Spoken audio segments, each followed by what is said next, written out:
Nossa, que álcool forte. Ué?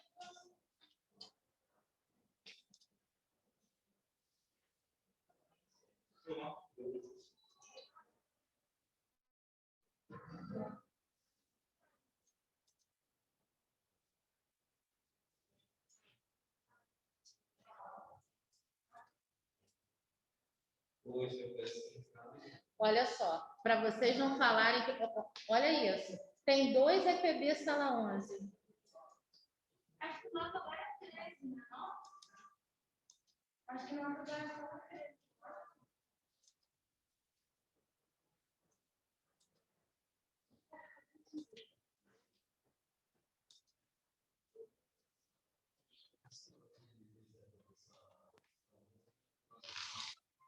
Gente, meu cabelo hoje tá que cai. Vocês nem me avisam, né? Que eu tô parecendo uma calopsita com... Hã? Tô parecendo uma calopsita louca na ventania e vocês nem me falam. Calopsita louca na ventania. Ai, gente, que dia tenso. Isso é porque vai chover no final do dia, né? Vai chover. Vai ter virada de tempo com direito... Engraçado que, assim, toda quinta-feira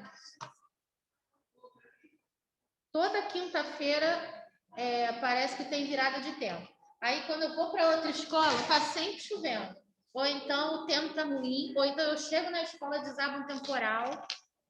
Bom dia, quem está em casa.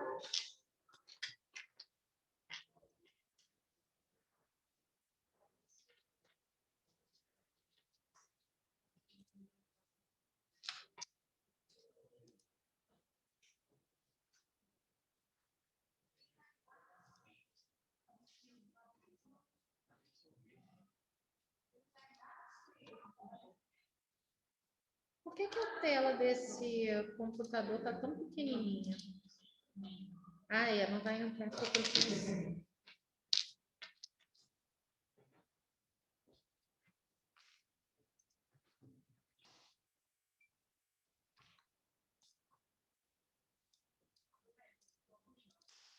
Ai.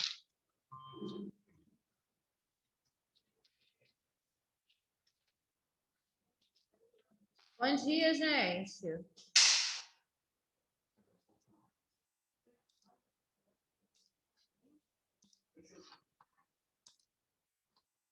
Bom dia, o pessoal que está em casa. Não estão me ouvindo, não?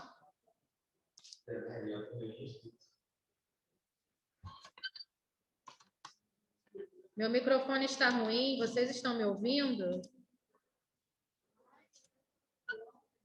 Obrigada, Tainá.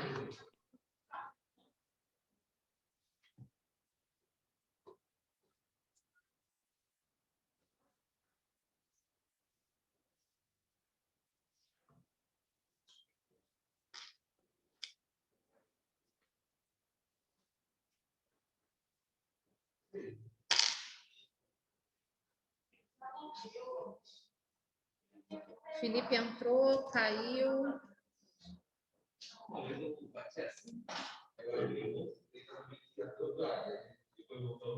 Bem, vamos começar porque essa matéria já é a matéria que vai cair no teste, tá? E bem, vamos lá, vou admitindo. Então, a gente vai falar um pouco sobre a era apostólica da igreja primitiva, o cristianismo primitivo, tá? Então, algumas questões, né? Jesus era judeu, Jesus não era cristão. O cristianismo, ele surge depois daquilo que os cristãos acreditam como paixão, morte, ressurreição e ascensão do Senhor. Aí surge, né, e um marco do surgimento do cristianismo para os cristãos é justamente a vinda do Espírito Santo que se dá em Pentecostes, tá? Isso, dentro daquilo que eu tinha perguntado para vocês, se é uma questão histórica ou se vocês queriam a prática, né? E aí a maioria optou pela prática.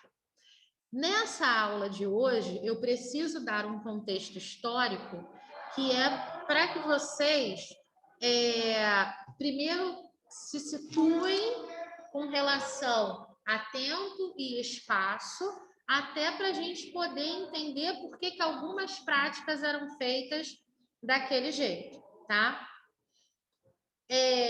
A gente tem uma primeira fase do cristianismo que começa por volta do ano 30 depois de Cristo. Então, assim, existia uma contagem de tempo, tá? Os judeus, por exemplo, esse ano, no Hanukkah, que é o ano novo judeu, eles passarão a estar no ano 5.782, se eu não estiver muito enganado. Eu anotei isso esses dias ali com uma pesquisa que eu estou fazendo. Então, o ano zero marca o ano que Jesus Cristo teria nascido. Por que o ano que Jesus Cristo teria nascido? Porque a história ela é contada, né, de forma meio que oralizada.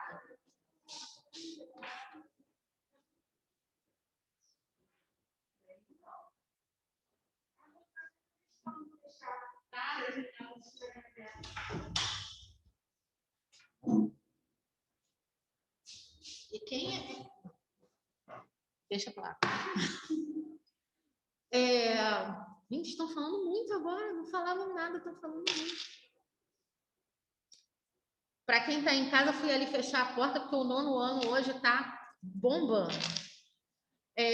Então, assim, não existe, né, um documento, uma certidão de nascimento de Jesus Cristo.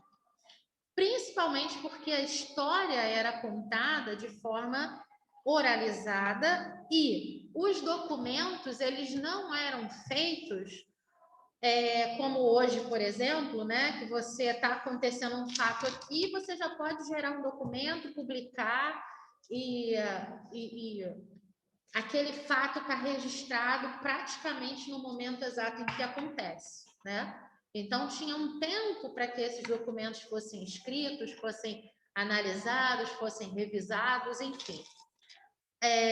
Então, nesse primeiro momento, nesses 30 primeiros anos do cristianismo, a gente chama de era apostólica.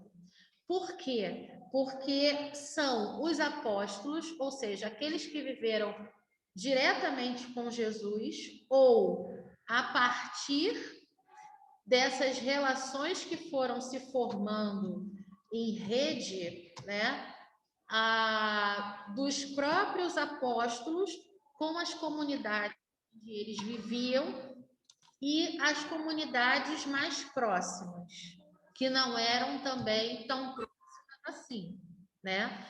Porque se hoje a gente tem um limite dos bairros, por exemplo, eu estou na Praça Seca e o passar para o Largo do Tanque ali não tem uma distância. A gente até vê isso na zona rural, né? Mas assim, de um povoado para o outro, se a gente for pensar dessa forma, você não tem uma área inabitada, você tem uma área habitada, né? Tanto que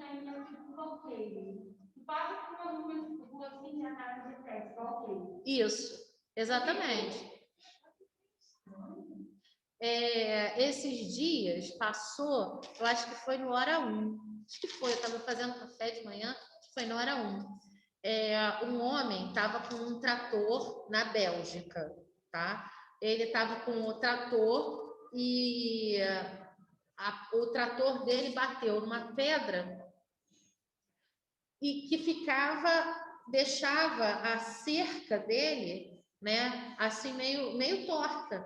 Aí o que ele fez? Arrancou a pedra, botou a pedra mais para frente e puxou a cerca dele, né, para depois dessa pedra e meio que deu uma ajeitada assim, né? Tá.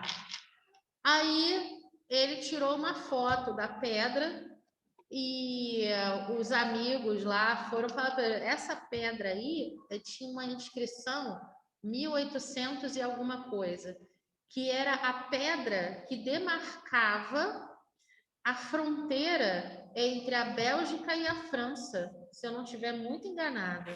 Ah, tá, tinha visto isso, professora. Viu isso também na TV? Aí Vi falando do homem que mudou 2 centímetros da Bélgica para França. A isso, Bélgica ganhou 2 centímetros. é isso aí. E aí o comentário da reportagem era justamente, né? Ah, o cara moveu uma pedra e aumentou o território da Bélgica, né? E essas pedras elas vão ao longo de um caminho, né? Elas formam ali uma divisa. E na época de Jesus, essas divisas, e aí a gente tem que pensar o quê? Império Romano, né? O Império Romano ele vai conquistando, né? Essa expansão do Império Romano. Eu vou botar um vídeo para vocês depois para vocês perceberem, né? Como foi essa expansão do cristianismo. E se hoje a gente tem essa facilidade de atravessar divisas, assim, entre aspas, né? Aqui no em certos lugares você tem essa facilidade. Na época de Jesus, às vezes você percorria dias para atravessar o mesmo território, porque a maioria das viagens eram feitas a pé. Quer dar uma volta? Quer beber uma água? Tem certeza? Eram feitas a pé, né? Então, essa expansão, se eu disser para vocês assim, levou 5 anos, isso levou muito tempo. Não levou tanto tempo assim, né? Porque era um outro contexto, era um outro ritmo de vida, inclusive, tá? Então, esses 30 anos que se passaram para a gente chamar essa igreja primitiva de igreja apostólica é muito pouco, principalmente se a gente fizer uma consideração de que ela vai até o ano 300 depois de Cristo. Então, são 270 anos chamando essa igreja de igreja primitiva, ok? Lá no início do cristianismo, a gente não tem igrejas bem definidas, catedrais, clero, a gente não tem nada disso. O que a gente tem, na verdade, é um grupo de pessoas que vai crescendo ao longo dos anos, tá? Que até São Paulo chama, né, da loucura da cruz. Dessas pessoas que foram se convertendo a essa boa nova. Por que o cristianismo cresce tanto? O cristianismo ele cresce tanto, principalmente porque o povo vivia oprimido. O povo vivia na fome, né? Sendo escravo, tendo que pagar imposto para o Império Romano, tendo que adorar, entre aspas, o imperador, né? Que lá na época de Jesus é César, tendo o imperador como um deus. E o judeu, ele é o quê? Ele é monoteísta.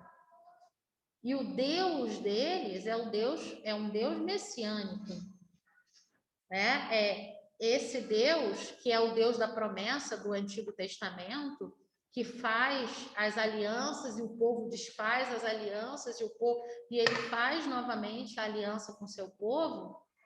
e esse povo não perde a fé. E aí, de repente, vem uma pessoa que começa a libertar o povo dessa opressão, com um discurso não só religioso, mas inicialmente entendido como um discurso político, um discurso de libertação, um discurso de amor ao próximo. Então, esse povo que está sedento, esse povo que está oprimido, quando começa a ouvir um discurso desse, é claro que esse povo vai querer viver esse reino de Deus. Falando, espiritualmente falando, esse povo é abraçado, né, por um Espírito Santo lá do Antigo Testamento, que move situações, que ajuda na criação do mundo. Esse Espírito Santo agora move pessoas, né? E ele arde o coração de pessoas, para que essas pessoas possam fazer arder o coração de outros. Então, é um discurso que chama pessoas. E isso só vai crescendo. Bem, principais localidades aonde os apóstolos atuavam, principalmente Pedro, João e Tiago. Inicialmente, Pedro, João e Tiago. Por quê? Porque Paulo vem depois. São as cidades da Judéia e da Samaria. Justamente cidades que eram inimigas, tá? Povos que eram inimigos, povos que não se davam. No contexto, a gente tem aí a parábola do bom samaritano. Ouviram? Lembram? Nunca ouviram falar? A parábola do bom samaritano, que passou o homem... Hã? Acredito que sim.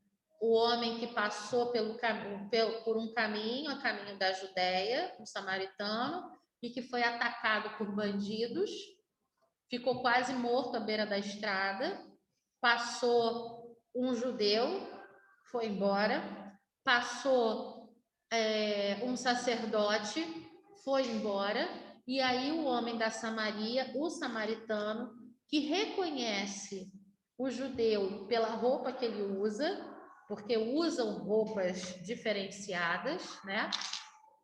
É que tem compaixão e vai cuidar daquele homem que está caído à beira do caminho. Então, justamente entre esses dois povos, na Judéia e na Samaria, é que o processo de conversão é abraçado e se torna mais forte. Aí vamos pensar o seguinte, falando de prática e de história também.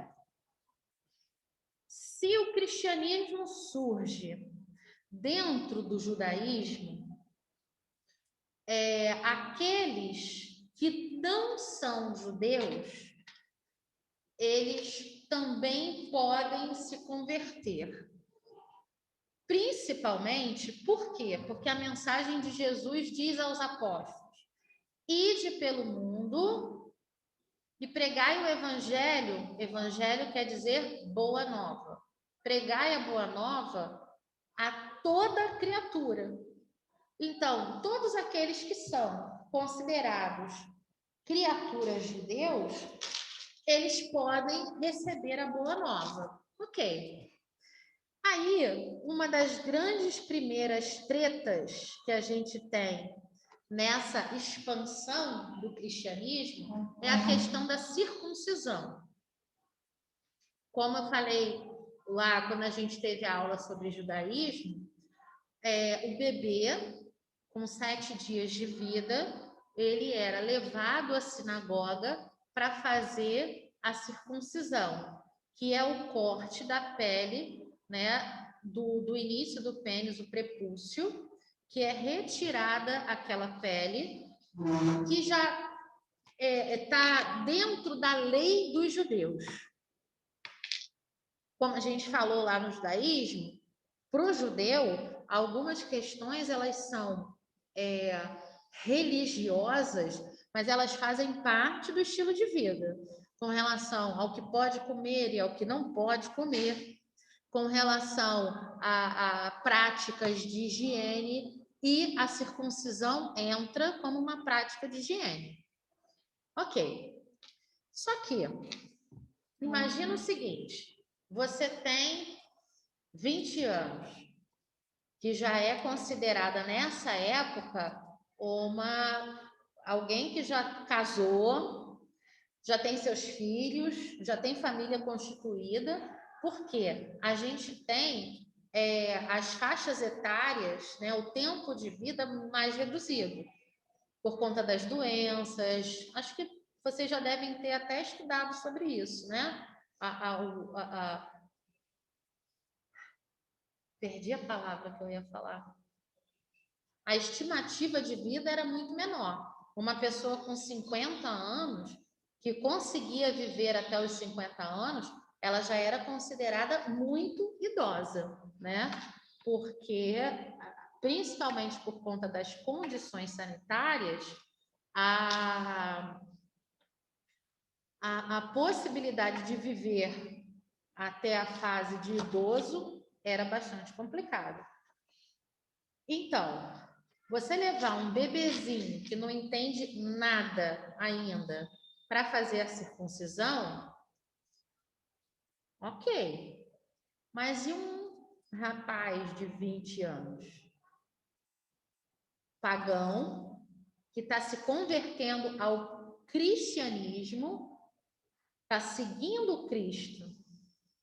Se isso é uma prática do judaísmo, qual é a necessidade de continuar fazendo uma circuncisão? Principalmente naqueles que não são judeus de nascimento. Então, quando Paulo, né, tem o seu processo de conversão, e Paulo, a gente vai ver um pouquinho mais para frente, ele é um cara muito estudado, ele é um cara muito intelectualizado. Ele estudou, ele é cidadão romano, ele é judeu, mas ele é cidadão romano, ele é de uma família rica, abastada, e ele é um cara muito esclarecido, principalmente com relação às leis da Torá e da Taná, que são os livros de lei, é a Bíblia, né, dos judeus. Então, quando você tem aí esse processo de conversão, Paulo questiona.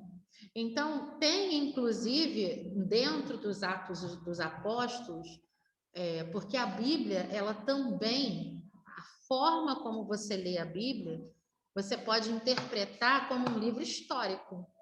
E você pode usar a Bíblia como referência para procurar outras questões históricas que estejam acontecendo de maneira contemporânea, né?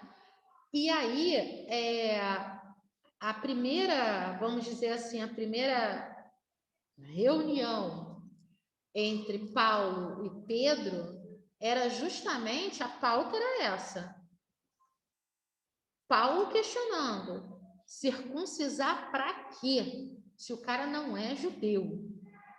E Pedro dizendo, não, tem que circuncidar, porque ele tem que seguir o mesmo caminho que todo judeu segue. Agora, vamos trazer isso para os dias de hoje, né? Imagina se isso tivesse continuado assim, se a igreja não tivesse evoluído, e aqui a gente percebe o primeiro ponto de evolução no cristianismo. Será que teria crescido tanto? Será que as práticas, né, que a gente vê hoje, elas não influenciam também nesse processo de conversão que a gente tem? Estamos na pandemia, né? As igrejas, elas têm permissão pelo Vaticano de transmitir a sua missa online. A TV Aparecida, por exemplo, já faz a transmissão da Santa Missa há muitos anos. A Rede Globo de televisão fazia a transmissão há muitos anos. Só que não se tinha uma fórmula oficial, né? Quando eu chamo de fórmula, eu chamo de uma questão oficializada de fazer funcionar, que o cristão estava, sim, verdadeiramente participando da missa, se ele estivesse assistindo. E com o advento da pandemia, a igreja teve, quando eu digo igreja, eu digo instituição católica apostólica romana, tá? Ela teve que oficializar essa questão da validade da missa para a transmissão virtual. Isso é um grande avanço. Se vai continuar depois da pandemia, muito provavelmente vai. Porque, inclusive, a gente percebeu muitos católicos que já não estavam indo à missa há muito tempo, retornando a participar da missa por ter essa possibilidade de participar da missa dentro da sua casa.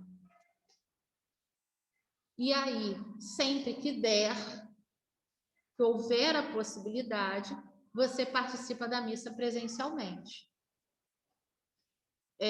Como eu sou católica, eu posso dizer do meu povo, né? Eu posso falar do meu povo. Mas eu vi algumas igrejas evangélicas trabalhando da mesma forma. Eu não sei se todas. Quem é evangélico pode até me dizer como é que foi, como é que está sendo nas suas igrejas. Já está assim, online, online, e quiser colocar um nome na lista, vai ter as pessoas, você faz um dia. Está sendo agendado, né? Algumas paróquias também estão fazendo assim, com agendamento. Alguém mais quer falar? Claro. Pessoal em casa quer falar? Então, vamos lá. Ainda lá nas origens do cristianismo, eu não estou lendo o texto, mas tudo que eu estou colocando aqui, estou falando, está no texto, e eu estou seguindo a ordem do texto. Está muito ruim, gente? Está chato demais? Se tiver, podem falar. E que horas termina a minha aula? 55? Tá. Eu só vou dar mais esse parágrafo e vou colocar o vídeo para vocês assistirem. O porquê da perseguição. Primeiro, inicialmente, os cristãos, eles eram considerados como adeptos de uma seita, tá? Não era considerado como uma religião. Ou era pagão ou era judeu. Ponto. Então, não é judeu, não é pagão, mete o couro, porque esse pessoal cristão aí é louco. Era uma seita, tá? E esses cristãos, o que eles vão fazer? Eles vão se esconder. Então, não é o mundo perfeito que muitos cristãos acharam que iriam ter, mas por uma ação, né? E aí a gente parte para o lado religioso, daqueles que creem, por uma ação do Espírito Santo, esse povo não desiste. Eles são jogados para os leões para serem comidos, eles são presos, eles são torturados, eles são martirizados e o povo não desiste. E vai se encontrar dentro de catacumbas, que são os locais aonde os mortos são sepultados, né? E é lá dentro dessas catacumbas que eles vão fazer as suas reuniões para continuar celebrando aquilo que Jesus pediu na última ceia, a consagração do pão e do vinho. E quem são essas pessoas? Essa questão de não assumir, de não assumir, não, de não. Eles saíram? Deixa aberto, então. Foram para a educação física, né? Eu já entendi o motivo de tanta animação. Essa questão deles defenderem a sua fé vai fazer com que apareçam os primeiros mártires. Quem são os mártires? São as pessoas que morrem defendendo a sua fé, que não negam a sua fé. O primeiro mártir que a igreja tem conhecimento é um homem chamado Estevão, que mais para frente a Igreja Católica dá o título de santo, Santo Estevão, que foi apedrejado em praça pública porque ele não negava a sua fé. E quem está observando esse apedrejamento, esse assassinato, é o próprio Saulo de Tarso, que mais tarde se torna Paulo. Esse mesmo que a tradição diz que caiu do cavalo, mas esse cavalo é uma imagem, não é uma imagem literal, é uma imagem quase que metafórica. Nesse encontro que Saulo vai ter com Jesus depois da sua ascensão. Então, Paulo, ele se faz apóstolo, né? Por que ele se faz apóstolo? Porque ele não andou com Jesus sozinho, né? Melhor, ele não andou com Jesus em vida, mas ele conhece, ele relata esse encontro que ele tem com Jesus já em corpo glorioso, né? Aquele que subiu aos céus. Então, na próxima aula, eu começo a partir da projeção da figura de Paulo. Se hoje nós temos essa igreja, tanto protestante, quanto católica apostólica romana, quanto ortodoxa, é por conta deste homem, Paulo, que fez o cristianismo se expandir, tá? Eu tenho 4 minutos. Eu vou dar tempo de colocar o vídeo aqui para vocês assistirem. Expansão do cristianismo. Tem 2 vídeos. Tem um que é mais longo, que eu vou botar na plataforma, e aí quem tiver curiosidade depois pode assistir. E tem um que é bem pequenininho, que ele é só um gráfico, que vai mostrando, né, por onde o cristianismo se difundiu. Vai, computador. Isso.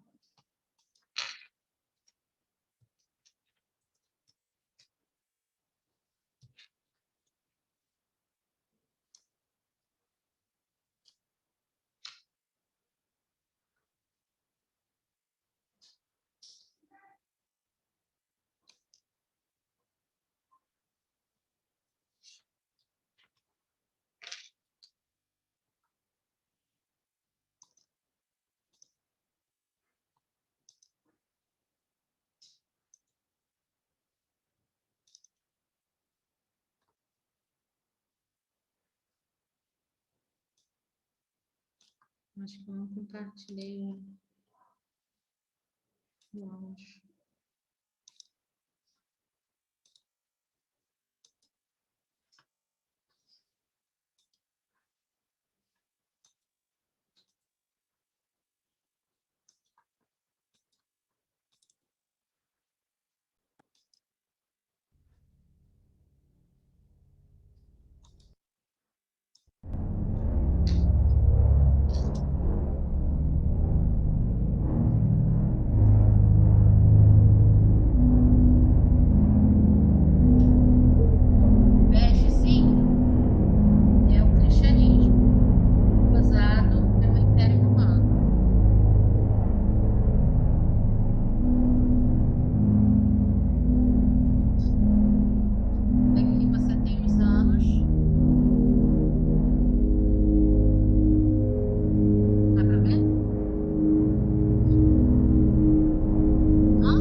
completo lá na plataforma, porque ainda tem mais um pedacinho, e aí eu preciso também encerrar aqui para poder fazer a conversão. Mas é interessante para a gente perceber esse avanço, né? E, paralelamente, o que aconteceu? Quando a gente vai vendo o que aconteceu, o que aconteceu. E aí você vai ver que, na maioria das vezes, são guerras, né? Tchau, gente. Até com o ensino religioso, até a próxima semana. Tchauzinho.